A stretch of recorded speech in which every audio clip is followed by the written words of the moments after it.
Well, the saturated fat story has been very prevalent in the media lately because it's really been the cornerstone of our dietary guidelines in the sense that we've advocated for lowering saturated fat and been telling people for almost 4 decades now to reduce the saturated fat in their diet with the intention to reduce risk for obesity and diabetes and heart disease.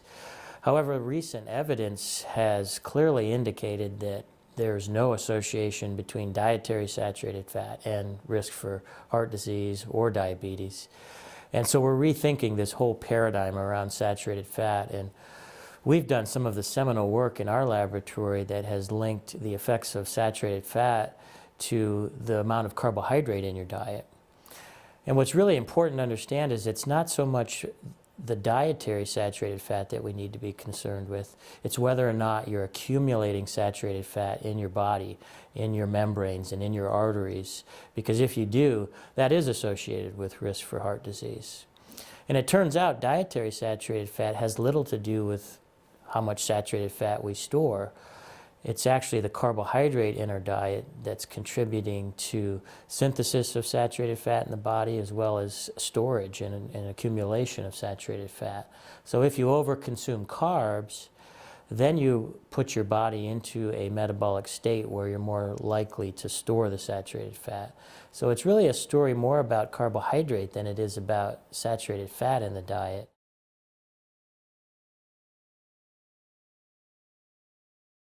Hunger is often a result of decreased energy supply to the brain. And the brain is a very energetically expensive organ. It burns about 600 kcal per day just being a brain. And that primarily comes from glucose or sugar. And if the brain has any interruption in that supply of sugar to the brain, it signals you to want to eat. In particular, eat carbohydrate and sugar. And so when people go on a low-calorie, low-fat diet, they often don't have enough carbohydrate coming in the diet to feed their brain. And that's why that low-fat, low-calorie diets tend to fail long-term, despite even heroic amounts of willpower.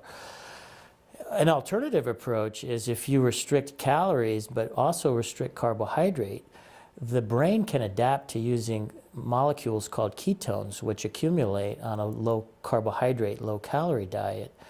And in that case, you can restrict calories, but the brain is actually well fed because ketones are circulating at a very stable and sustainable level to feed the brain.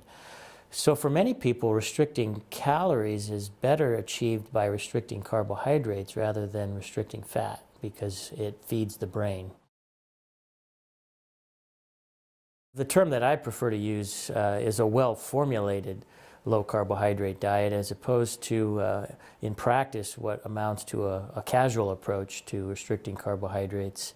And what I mean by that is it requires more than just simply limiting potatoes and sugar in your diet and other starches.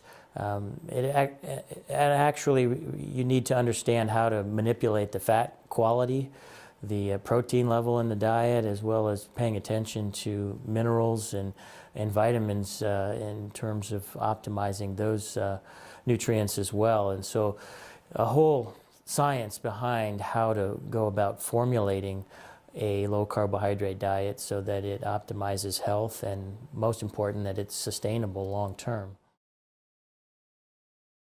The main adaptation to a low carbohydrate diet is that your body switches from relying on carbohydrate for fuel to using fat for fuel.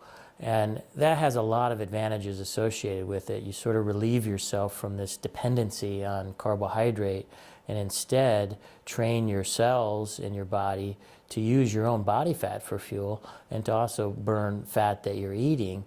And this cellular switch to fat for fuel makes it easier to lose weight, makes it easier to manage many chronic health conditions like prediabetes and diabetes, and perhaps even heart disease and cancer as well. But fundamentally, that's what's happening. Your cells are switching their fuel source over from carbs to fat.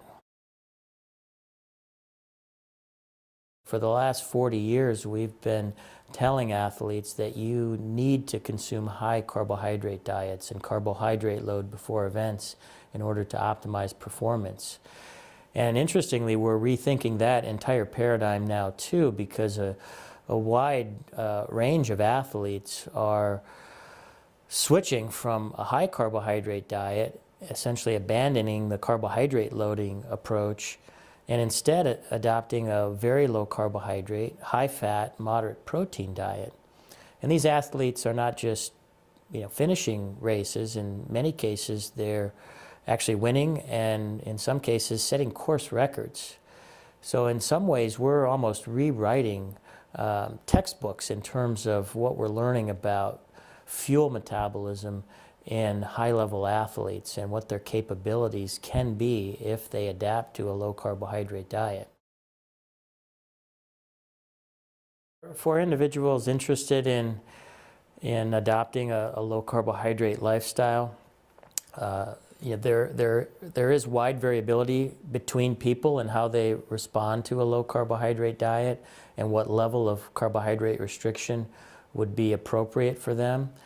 But a good place to start is to actually measure your ketone levels, which is possible at this point in time with a finger stick and using a typical glucometer that is adapted to measuring ketones instead of glucose.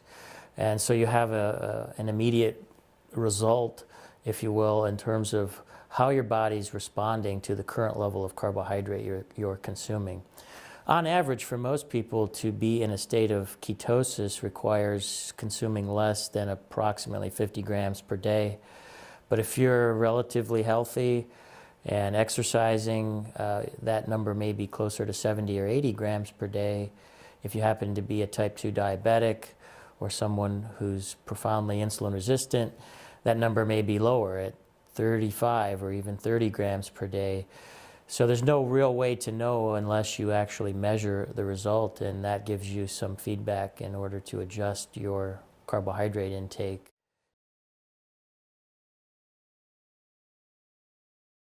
So it turns out that type 2 diabetics, who are the most carbohydrate intolerant, respond the most favorably to a well-formulated ketogenic diet.